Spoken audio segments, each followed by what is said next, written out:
What is ethical theories? Ethical theories are based on ethical principles that points up different aspects of an ethical conflict and serve as guide to ethically correct resolution that is not beyond the ethical guidelines.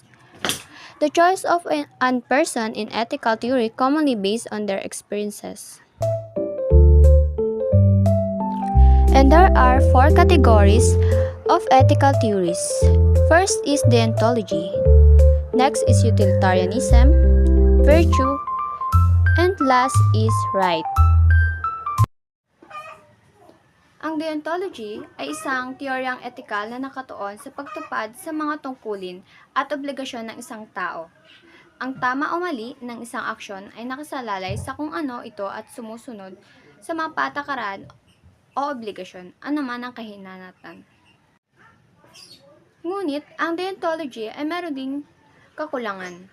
Sa malinaw na batayan para sa pagtukoy ng iba't ibang tungkulin, maaari itong magdulot ng pagkakasalungat sa pagitan ng iba't ibang tungkulin. Halimbawa, ang tungkulin na magsabi ng totoo ay maaaring sumalungat sa tungkulin na protektahan ng isang tao mula sa kapahamakan. Ang susunod naman ay ang utilitarianism.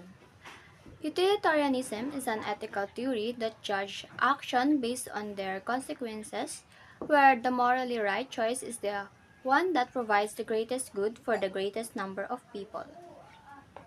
Sinasabi rito na ang utilitarianism ay isang teoryang etikal na humusga sa aksyon batay sa kanilang kahihinatnan. Ayon sa teoryang ito, ang moral na tamang pagpipilian ay ang nagbibigay ng pinakamalaking kabutihan para sa pinakamalaking bilang ng tao. Tinitignan nito ang pangkalahatang benepisyo.